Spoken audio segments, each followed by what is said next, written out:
तेरे संग यारा खुश रंग बहारा तू रात दीवान।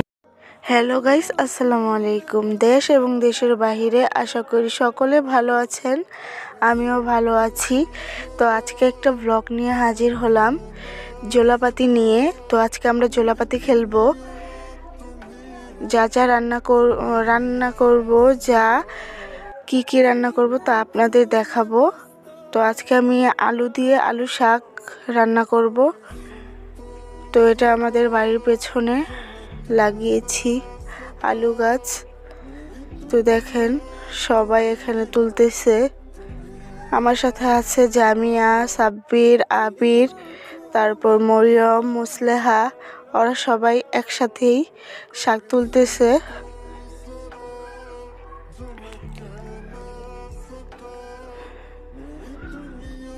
শাকগুলো অনেক সুন্দর, তো বেশি ময়লা হয়ে গিয়েছে, বৃষ্টি হলে সুন্দর দেখা যায়। তো এখন দেখাবো কি রান্না করব। এখানে চাল বাটা, এখানে মিষ্টি লাউয়ের ফুল, তারপর আলু শাক আর আলু দিয়ে ভাজি করব।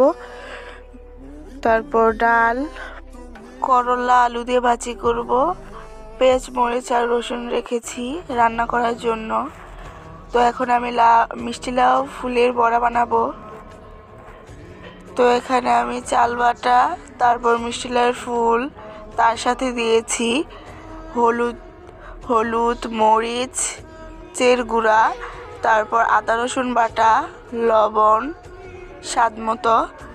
তো তেলে আমি ভেজে নিচ্ছি লাল করে। তো আপনারাও বানিয়ে দেখবেন, ট্রাই করবেন যে কীরকম লাগলো, আপনাদের কাছে কীরকম লাগলো কমেন্টে জানাবেন। তো এখানে আমি অনেকটি বড়া ভেজে নিচ্ছি, লাল করে ভেজে নেবেন। তো ভাজার পর কলা পাতা পারবো। তো আবির গেছে কলা পাতা পারতে, তো অনেকটি কলা পাতা এনেছে। তারপর ওরা এখন খাচ্ছে, সবাই মিলেই খাচ্ছি আমরা। ভাত, ডাল, ভাজি সব একসাথেই দিয়েছি। ওদের ইচ্ছে হয়েছে কলা পাতায় খাবে। তো ভালো লাগলে লাইক, কমেন্ট, শেয়ার করবেন, আমাদের পাশেই থাকবেন। আল্লাহ হাফেজ।